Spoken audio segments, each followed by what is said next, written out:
ఉట్నూర్ ఇంద్రవెల్లి మండలాల్లో ఎమ్మెల్యే వెడ్మ బొజ్జు జిల్లా పాలనాధికారి రాజా రాజర్షిషా పర్యటించారు.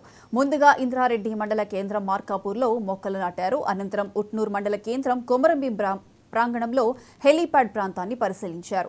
రేపు ఉట్నూరు మండల కేంద్రంలో రైతు భరోసా పథకంపై రైతుల అభిప్రాయ సేకరణ, వర్క్షాప్ కి రైతు భరోసా కమిటీ సభ్యుడు ఉప ముఖ్యమంత్రి బట్టి విక్రమార్క, మంత్రి తుమ్మల నాగేశ్వరరావు, మంత్రి పొంగులేటి శ్రీనివాసరెడ్డి, వివిధ శాఖల మంత్రులు రానున్నారు.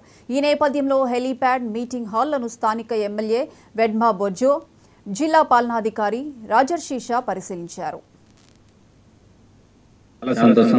రైతుల్ని ప్రోత్సహించే విధంగా మరి ఇలాంటి కార్యక్రమాలు చేపట్టడం, మరి వృక్షో రక్షితి రక్షితః అని మనం అంటాం, మరి ధర్మో రక్షితో రక్షితః అని మనం అంటాం. ధర్మాన్ని ఏ రకంగా అయితే మనం కాపాడతామో వృక్షాన్ని కూడా అదే రకంగా కాపాడాలని వృక్షో రక్షిత రక్షిత నినాదాన్ని తీసుకురావడం అనేది జరిగింది. ప్రతి రైతు ఒక కంకణం కట్టుకొని ప్రతి ఒక్కరు కూడా చెట్లు నాటలేని కార్యక్రమాన్ని తీసుకొస్తే తప్పకుండా సరైన సమయంలో వర్షాలు పడతాయి. ఎండాకాలంలో ఎండ తగ్గుతుంది. వాతావరణంలో ఎలాంటి మార్పులు చెందకుండా ఉండే ఆస్కారం ఉంటుంది.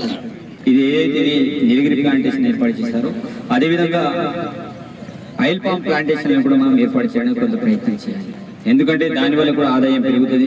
ఎందుకంటే ఆయిల్ పామ్ వల్ల చాలా వరకు దానికి కొంత నీరు అవసరం ఉన్నా దానికి కూడా ఇక్కడ ఎట్లయితే ఇప్పుడు పామ్ పాండ్ ఏర్పాటు చేసుకుని మనం ఏ రకంగా అయితే ఇక్కడ నీళ్ల కోసం ఏర్పాటు చేస్తారో అదే రకంగా ఆయిల్ పామ్ విషయంలో కూడా కొంత రైతులందరూ కూడా దృష్టి సారించాలి. అదే రైతు ఏదైనా చేయాలనుకుంటే ప్రభుత్వం చేయడానికి సిద్ధంగా ఉంది. మరి యొక్క వనస్సు కార్యక్రమానికి ఆహ్వానించిన జిల్లా కలెక్టర్ గారికి, డిఆర్డీ గారికి, డిఎఫ్ఓ గారికి ప్రతి ఒక్కరు కూడా మనస్ఫూర్తిగా ధన్యవాదాలు.